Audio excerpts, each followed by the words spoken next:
Wist de dader een eenvoudig die bestaat. Al lang geconsumeerd. Die het geheim kan zijn om 's nachts op natuurlijke wijze de bloedsuikerspiegel onder controle te houden. Maar let op, meid, want wat de meeste ouderen niet weten, is dat er een volledig verkeerde manier bestaat om deze te bereiden en te consumeren. En dit kan gevaarlijke bijwerkingen veroorzaken die artsen zelden vermelden. Wat ik vandaag ga onthullen kan je chockeren, vooral als jij of iemand van wie je houdt diabetes of prediabetes heeft. Ik ben een endocrinoloog met meer dan 20 jaar ervaring in het behandelen van oudere patiënten met stofwisselingsstoornissen, en ik kan met zekerheid zeggen, na het begeleiden van duizenden gevallen heb ik ontdekt dat sommige van de meest onschuldige gewoonten gerelateerd aan bloedsuikercontrole echte stille vallen kunnen worden voor mensen boven de 60 jaar. Tijdens mijn carrière heb ik situaties meegemaakt die me ertoe brachten om volledig te heroverwegen hoe wij onze patiënten begeleiden over natuurlijke geneeskunde en fytotherapie. Het eerste wat ik je moet vertellen gaat over Rosa, 60 jaar gepensioneerde onderwijzeres, wonend in Utrecht. Rosa was altijd een zorgzame persoon wat betreft haar gezondheid. Nadat ze gediagnosticeerd werd met prediabetes, besloot ze natuurlijke alternatieven te onderzoeken om te helpen bij de bloedsuikercontrole. Toen ontdekte ze op internet dat kaneelthee een krachtige bondgenoot kon zijn. Rosa begon elke avond religieus een grote kop sterke kaneelthee te drinken, ongeveer een uur voor het slapen gaan. De eerste dagen merkte ze dat ze wakker werd met minder dorst en de ochtendglycemie leek stabieler. Enthousiast door de resultaten besloot Rosa de natuurlijke behandeling te intensiveren. Ze begon 3 hele kaneelstokjes te gebruiken voor elke kop, liet het meer dan 15 minuten koken om alle actieve bestanddelen te extraheren, zoals zij zelf zei. Wat Rosa niet wist is dat kaneel een stof bevat genaamd coumarine, dat in hoge dosis giftig kan zijn voor de lever, vooral in gevoeliger organismen zoals die van ouderen. Na 2 maanden dagelijks de super geconcentreerde thee te hebben gedronken, begon Rosa extreme vermoeidheid, ochtendmisselijkheid en een heerlijke verkloring van de huid te voelen. Toen ze bij mijn praktijk kwam, toonden de onderzoeken duidelijke tekenen van leveroverbelasting. Rosa was vergiftigd door de coumarine uit de kaneel. Wij moesten de consumptie onmiddellijk stoppen en een leverontgiftingsprotocol starten. Gelukkig herstelde Rosa volledig, maar ze had permanente leverschade kunnen oplopen. Het verhaal van Rosa leerde me dat zelfs de meest heilzame natuurlijke remedies gevaarlijk kunnen worden wanneer ze verkeerd gebruikt worden. Als dit je verraste, wacht maar tot je weet wat er hierna komt over de meest voorkomende fouten die ouderen maken bij het gebruik van medicinale theeën. Het tweede geval dat ik wil delen is nog alarmerender. Jan, 27 jaar, gepensioneerde bouwvakker, wonend in Rotterdam, had al meer dan 10 jaar diabetes type 2. Jan was altijd resistent tegen het nemen van veel medicijnen, prefereerde oplossingen uit de natuur zoals hij gewoonlijk zei. Toen hij via een televisieprogramma hoorde dat hetenbladthee uitstekend was voor diabetes, besloot Jan geleidelijk zijn medicijnen te vervangen door fytotherapie. Hij bereidde een zeer sterke thee met de bladeren, dronk 3 koppen per dag, en 's ochtends, en 's middags en een voor het slapen gaan. Jan maakte 3 fatale fouten. Ten eerste, hij vertelde nooit aan de dokter dat hij zijn medicatie verminderde. Ten tweede, hij wist niet dat hetenblad gevaarlijk kan interageren met sommige diabetesmedicijnen, hun effecten kan versterken en ernstige hypoglycemie kan veroorzaken. Ten derde, hij consumeerde de thee altijd op lege maag of vlak bij de maaltijden, wat zijn hypoglycemische kracht nog verder versterkte. Op een winterochtend vond Jans vrouw hem bewusteloos in de badkamer. Hij had een ernstige hypoglycemische crisis gehad tijdens de vroege ochtend. In het ziekenhuis was de bloedsuiker 25,5, een gevaarlijk laag niveau dat onomkeerbare hersenschade of zelfs de dood had kunnen veroorzaken. Jan bracht 5 dagen door in het ziekenhuis, voordat wij zijn bloedsuikerniveaus volledig konden stabiliseren. Vanaf dat incident creëerden wij een veilig overgangsprotocol,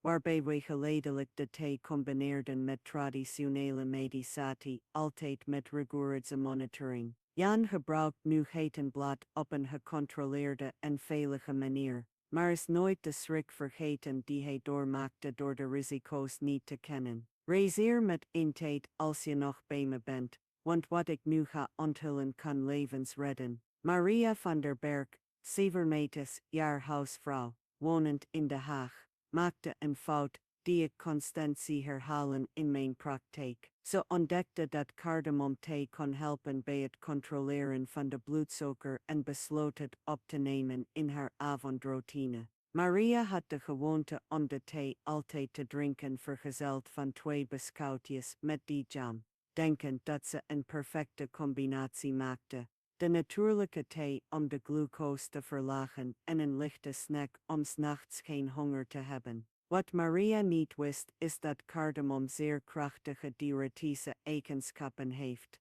en wanneer geconsumeerd samen met koolhydraten, zelfs in kleine hoeveelheden, kan het een terugslag-effect veroorzaken in de bloedsuiker tijdens de vroege ochtend. Bovendien zorgde het diuretische effect ervoor dat ze 2 of 3 keer per nacht wakker werd om te plassen, waardoor haar slaap volledig gefragmenteerd werd. Het gebrek aan herstellende slaap maakte haar bloedsuikercontrole eigenlijk erger, omdat het organisme dat verstoken is van adequate rust meer cortisol produceert, een hormoon dat glucose verhoogt. Na 3 maanden in deze routine ontwikkelde Maria een patroon bekend als het dageraadverschijnsel. Haar ochtendglycemie was altijd boven 100 ft zelfs toen ze normale waarden had voor het slapen gaan. Toen wij haar routine diepgaand onderzochten, ontdekten wij dat de thee, die haar bondgenoot zou moeten zijn, eigenlijk haar metabolische controle saboteerde door de inadequate manier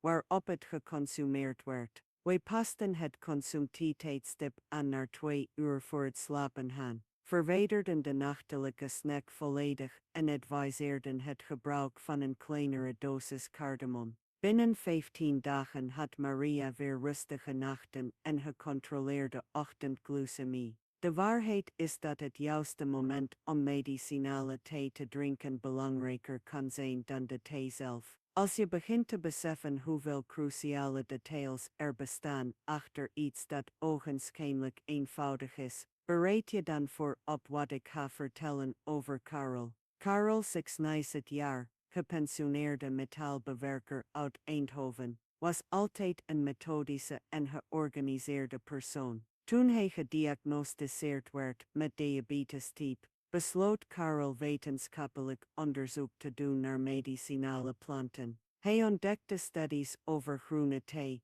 en de effecten daarvan op insulinegevoeligheid. Karel begon elke avond zeer sterke groene thee te bereiden, gebruikte 5 theezakjes voor een kop, liet het meer dan 10 minuten trekken om het maximum aan antioxidanten te extraheren. Karel maakte de fout om niet te bedenken dat zijn gevorderde leeftijd zijn organisme gevoeliger maakte voor de cafeïne in groene thee. Zelfs 's avonds gedronken veroorzaakte de cafeïne slapeloosheid, angst en hartkloppingen. Erger nog, Karel had hypertensie gecontroleerd met medicijnen, en de combinatie tussen cafeïne, antihypertensieve medicijnen en zijn natuurlijke neiging tot stress creëerde een beeld van nachtelijke aritmie. Gedurende 4 maanden had Karel slecht geslapen nachten, werd hij meerdere keren wakker met een bonzend hart en voelde hij duizeligheid ochtends. Hij associeerde deze symptomen met diabetes,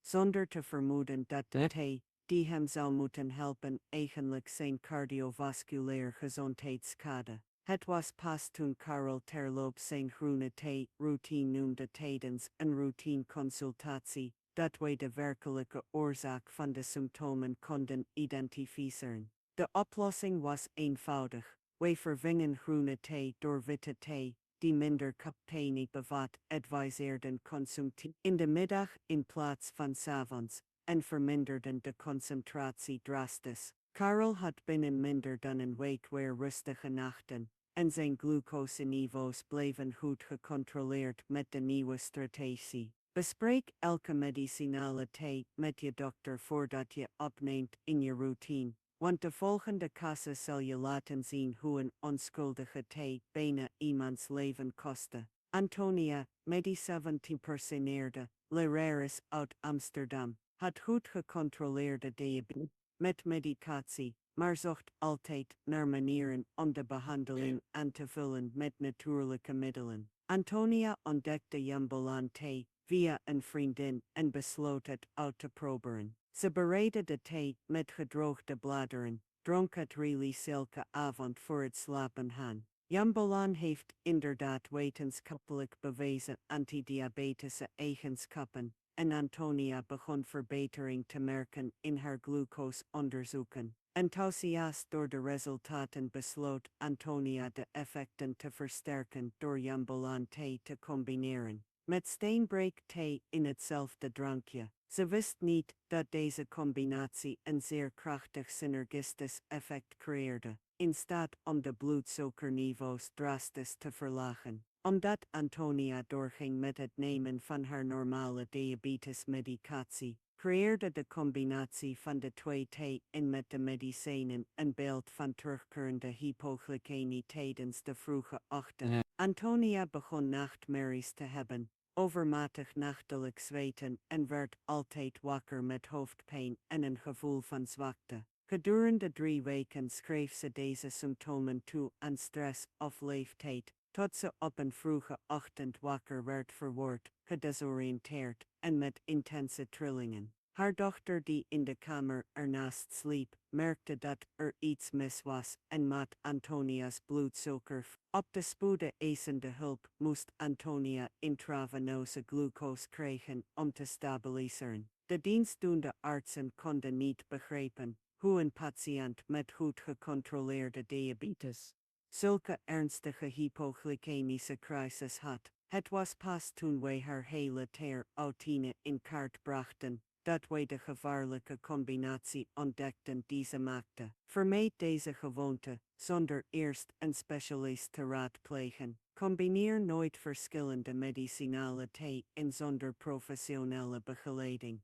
vooral als je al diabetesmedicijnen gebruikt. Nu moet ik je iets vertellen dat je perspectief op medicinale thee en volledig kan veranderen. Als je tot hier gekomen bent, is het omdat je echt om je gezondheid geeft en om informatie die het verschil kan maken in je leven. Daarom wil ik een speciaal verzoek doen. Abonneer je op het kanaal en activeer de bel voor meldingen, omdat ik een complete serie voorbereid over de geheimen van gezonde ouder worden die ervaren artsen hebben ontdekt gedurende decennia van klinische praktijk. Het is informatie die wij niet in boeken vinden, maar die ontstaat uit werkelijke ervaring met duizenden patiënten. Je wilt geen enkele video van deze serie missen, omdat elke aflevering precies de informatie kan bevatten die jij of iemand van wie je houdt moet horen om ernstige gezondheidsproblemen te vermijden. Klik nu op de bel, want de volgende casus die ik ga vertellen is nog indrukwekkender. Benedictus, 64 jaar, gepensioneerde handelaar uit Groningen, was altijd een zeer actieve en onafhankelijke persoon. Toen hij gediagnosticeerd werd met prediabetes, weigerde Benedictus resoluut om medicijnen te nemen. Hij geloofde stellig dat de natuur voor alles een oplossing had en begon zelf medicinale planten te onderzoeken. Benedictus ontdekte kopwafbladthee en was onder de indruk van de studies die de effectiviteit ervan bij bloedsuikercontrole toonden. Benedictus bereidde een extreem geconcentreerde thee met verse kwafbladeren, die hij zelf plukte in zijn achtertuin. Hij kookte de bladeren, meer dan 20 minuten, creëerde een drankje van zeer donkere kleur en extreem bittere smaak. Benedictus dronk elke avond 2 grote koppen van deze thee, gelovend dat hoe geconcentreerder, hoe beter het effect zou zijn. Wat Benedictus niet wist, is dat kwafbladeren tannies in hoge concentratie bevatten, En wanneer in overmaat geconsumeerd, kunnen ze ernstige irritatie van het maagsleenvlies veroorzaken, vooral in gevoelige magen zoals die van ouderen. Na een maand van het drinken van de supergeconcentreerde thee, begon Benedictus brandend gevoel in de maag, ochtendmisselijkheid en geleidelijk verlies van eetlust te voelen. Benedictus interpreteerde deze symptomen als natuurlijke ontgifting en ging door met de behandeling. Na 2 maanden ontwikkelde hij een ernstige erosieve gastritis die evolueerde naar een maagzweer. Toen Benedictus eindelijk in het ziekenhuis kwam, met intense buikpijn en bloed opkotste, ontdekten we dat de zweer gedeeltelijk de maagwand had geperforeerd. Benedictus had spoedoperatie nodig en lag 2 weken in het ziekenhuis. Tijdens het herstel slaagden we erin een veilig protocol vast te stellen voor het gebruik van kwafblad, goed verdunde thee, alleen 3 keer per week geconsumeerd, altijd na de maaltijden, om de maag te beschermen, en gecombineerd met juiste meditatie voor bloedsuikercontrole.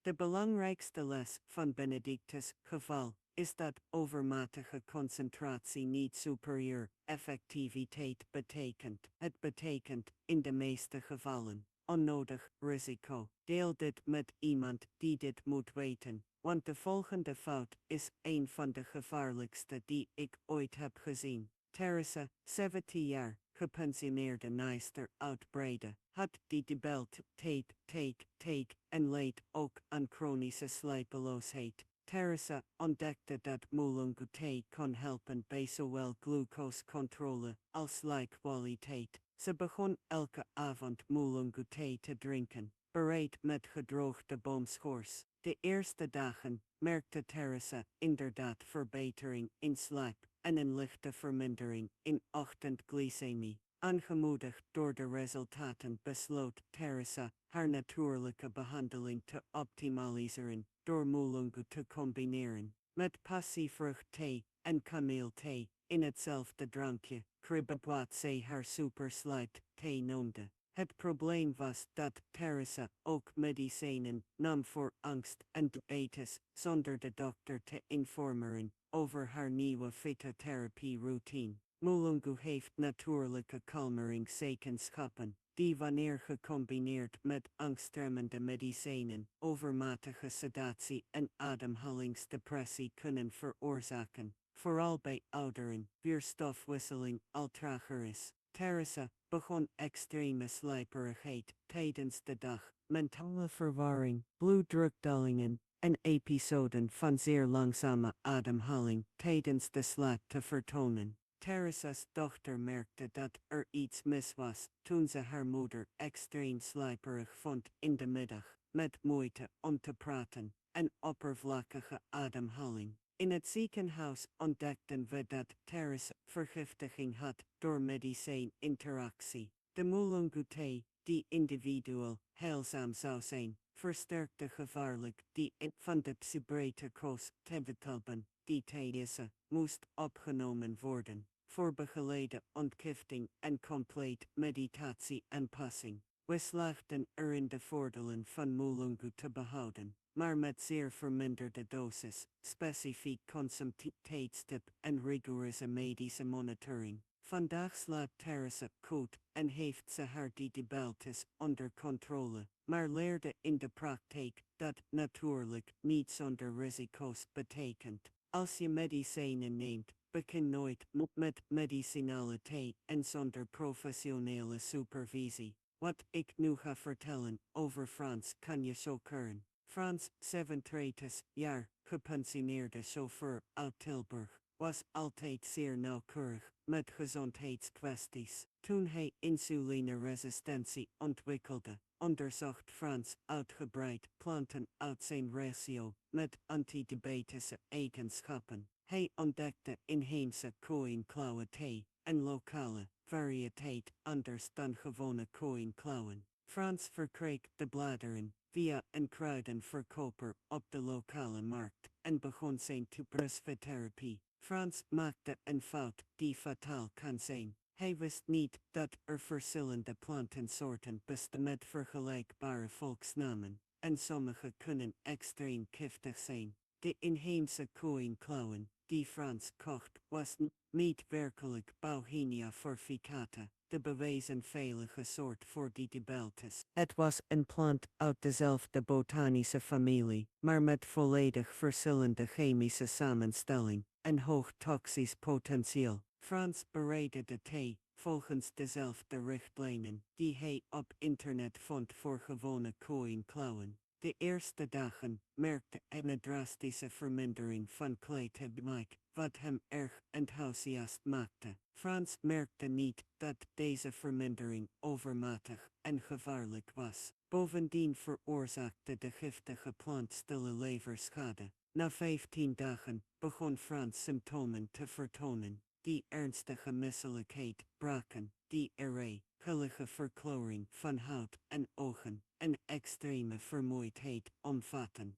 Toen hij in het ziekenhuis kwam, had Frans acute leverinsufficiëntie veroorzaakt door plantenvergiftiging. Zijn onderzoeken toonden dat de lever slechts 20% van normale capaciteit functioneerde. Frans bracht 3 weken door op de intensive care, kreeg behandeling voor leverinsufficiëntie en hemodialyse om te helpen bij het elimineren van toxines. Gelukkig kon de lever geleidelijk regenereren, maar Frans hield permanente leversequelae over die medische monitoring voor de rest van zijn leven verrezen. Frans' geval leert ons een cruciale les: correcte plantidentificatie is fundamenteel voor veiligheid. Koop nooit medicinale planten van onbetrouwbare bronnen en eis altijd compleet wetenschappelijk identificatie van de soort. Nu je de belangrijkste fouten hebt die medicinale thee in gevaarlijke gevallen kunnen veranderen. Hij het correcte en veilige protocol onthullen dat ik ontwikkelde gedurende 2 decennia van behandeling van oudere dood. De waarheid is dat er thee in bestaan die werkelijk effectief weet en te helpen bij nachtelijk gecubeerde Daalt, maar ze moeten gebruikt worden. De breedte intert die nooit als vervanging, gebaseerd op solide wetenschappelijk bewijs en klinische ervaring, met duizenden intert en wordt proud aanbevelen. De thee die de grootste veiligheid en effectieve bestemmoor bij bladeren. Morris alba verbindingen vond intimibrooksebritamycine, die natuurlijk het alpha-glucosidase enzym remmen, waardoor de absorptie van superfibri interservant de darm vermindert. Deze thee moet bereid worden met een eetlepel gedroogde bladeren, voor elk kokend water, exact 5 minuten laten trekken. Het ideale tijdstip voor consumptie is 2 uur voor het slapenuur, waardoor het organisme de actieve bestanddelen kan verwerken, zonder de slaap te verstoren. De aanbevolen dosis voor ouderen is een kop 3 keer per week, afwisselende dagen, om leveroverbelasting te vermijden. Het is fundamenteel om de thee zonder suiker, honing of enige zoetstof te consumeren, omdat dit cucubusemische doel volledig tegenspreekt. Een andere veilige en effectieve thee is de infusie van olijkbladeren. Olijk Europea bevindt Europa binnen, een verbinding die insulinegevoeligheid verbetert en ontstekingsremmende eigenschappen heeft. De bereiding volgt hetzelfde protocol, een in 5 minuten infusie, consumptie, 2 uur voor het slapen, 3 keer per week, voor wie hypertensie heeft, catasasiewolf, deze feit een uitstekende nachtelijke optie zijn. Hibiscus subdarifa heeft eigenschappen die helpen bij zowel bloeddrukcontrole als cucubusemische regulatie. Het bereidingsprotocol is identiek, maar de frequentie kan verhoogd worden naar 5 keer per week vanwege het subrusis verworven. Het is cruciaal te begrijpen dat deze thee in beter werken wanneer gecombineerd met gezonde gewoonten specifiek voor ouderen. Adequaat hydratatie gedurende de dag is fundamenteel. Minstens 8 glazen water, gelijkmatig verdeeld, grote volumes vermijdend, dicht bij de tijd, om de slaap niet te fragmenteren. Die nachtelijke voeding moet gestopt worden, minstens 3 uur voor het slapen gaan. Het avondeten moet licht zijn, rijk aan vezels en eiwitten, arm aan eenvoudige koolhydraten. Deze strategie combineert met de juiste medicinale creëert een ideale metabolische omgeving voor nachtelijk glucosemische controle, regelmatige lichaamsbeweging, zelfs als het slechts een wandeling van 15 met okkeden imperses, de busis enorm de effecten van medicinale lichaamsbeweging verbetert insulinegevoeligheid en helpt het organisme de actieve verbindingen van planten beter te verwerken. Het is belangrijk om in route van thuisglucosemische monitoring vast te stellen. Ouderen die medicinale gebruiken moeten de nuchtere glucosemis minstens 3 keer per week controles waarden noteren en trends observeren. Als er zeer uitgesproken vermindering of overmatige fluctuaties zijn, is het noodzakelijk om het protocol onmiddellijk aan te passen. Begin nooit met enige medicinale als je diabetes te praten. Sommige medicijnen, vooral insuline en sulfonylureums, kunnen hun effecten versterkt zien waardoor gevaarlijk hypoglycemie ontstaat. Je dokter moet precies weten wat je neemt om de noodzakelijke aanpassingen in medicatie te maken. Waarschuwingssignalen die onmiddellijke stopzetting van in verwezen zijn terugkerende misselijkheid, braken, aanhoudende diarree, buikpijn, collega verkloring van huid of ogen, zeer donkere ruwen, extreme vermoeidheid, mentale verwarring, trilling, overmatig zweten, of elk symptoom dat je niet ervoor voor het beginnen van de kwaliteit van de medicinale plant is absoluut cruciaal. Koop alleen van betrouwbare leveranciers die compleet botanische identificatie en kwaliteit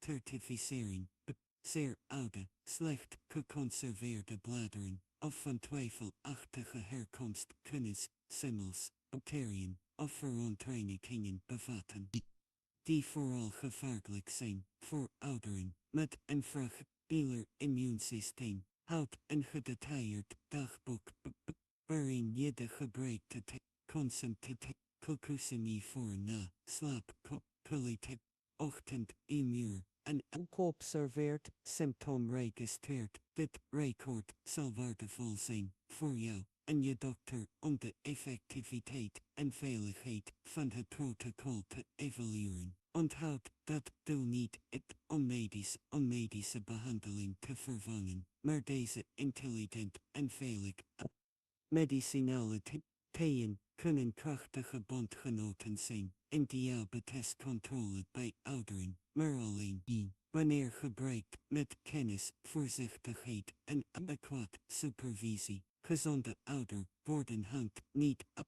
van wonderbaarlijk of radicale oplossingen.